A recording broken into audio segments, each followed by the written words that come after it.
Paco and Luis followed King Crocodile, who led them to a workshop where the famous mechanical crocodile was. It's a real little submarine that looks like a crocodile. You have to enter the cockpit like this. In front of you are the controls to steer the machine, and behind are the pedals, which will make you move underwater, said King Crocodile. Pedals, said Paco. Are we going to have to pedal for 3 days? That's a lot. Yes, it's true, it's a lot. But I'll help you. Here's a vial containing Mammoth's elixir. 1 drop per day. Each will allow you not to feel tired at all. We don't have any more. What I'm giving you is all we have left. I believe in you. Here are also some worker termite pupae. They come from our friends in the forest, from the trees. These pupae are almost like eggs, and when you need help, just blow on them and you'll see. Off you go, my friends. Hurry, do not stop, and only rest when you find what you're looking for. Good luck, and may the gods of crocodiles be with you, said King Crocodile. Paco and Luis took the 2 gifts from King Crocodile and set off immediately. They settled into the mechanical crocodile, the submarine, and headed up the river.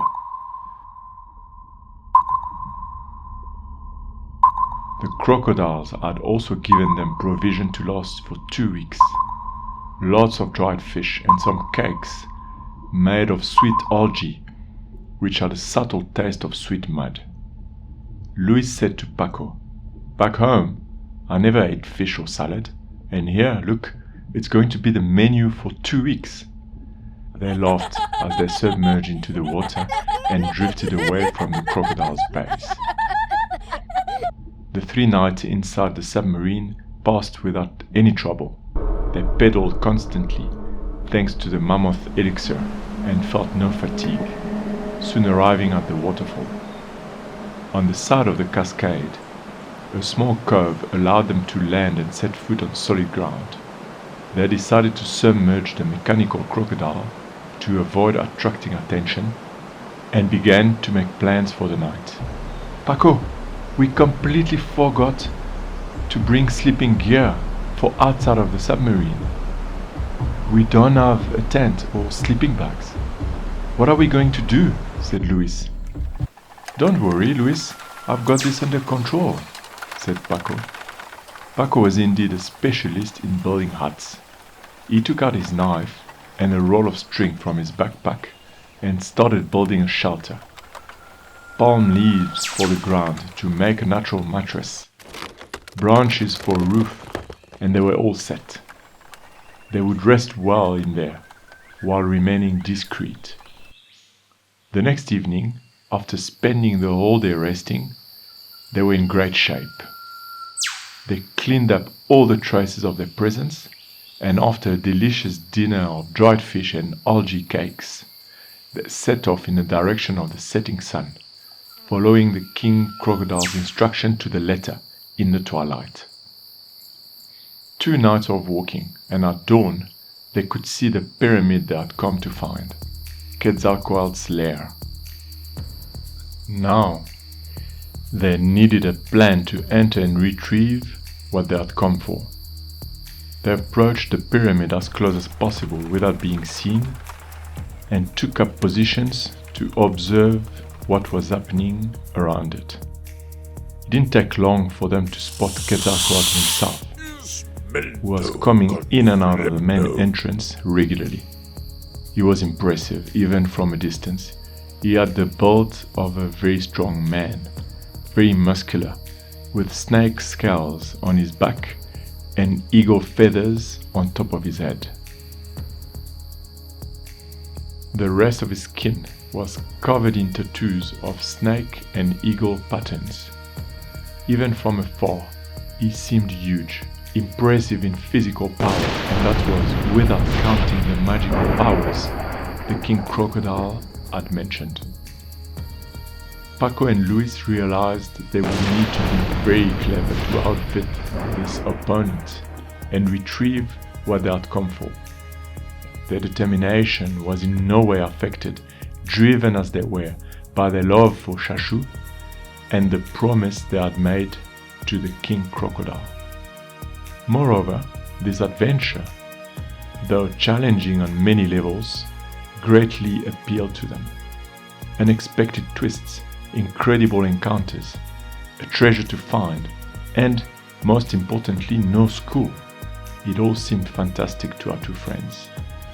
They were beginning to understand how much all of this would change their lives forever.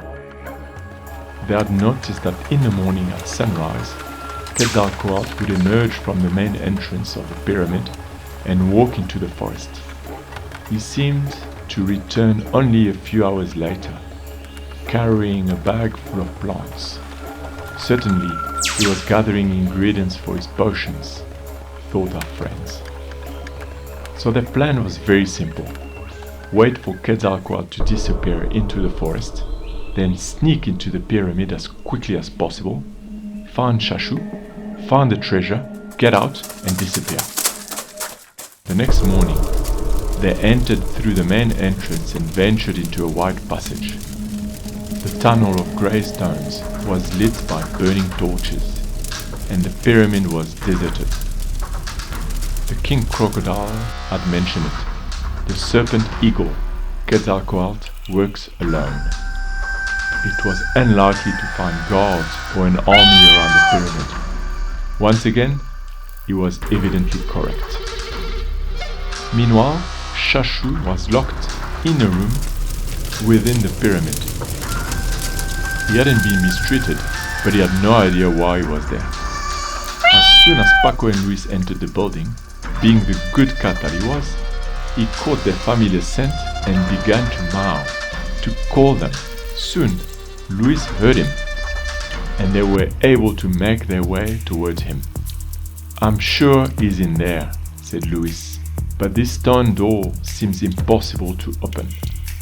"Look here," said Paco, pressing on the center of a sun engraved in the stone near the door frame. As his finger pressed, seemingly triggering a mechanism, the two boys smiled at each other, but they had no idea what was about to happen. Just as the door seemed to indeed start opening slowly, a trapdoor beneath their feet suddenly opened, and they fell into a long slide of smooth stone, plunging into darkness. How could they fall into such a simple trap? Where were they now?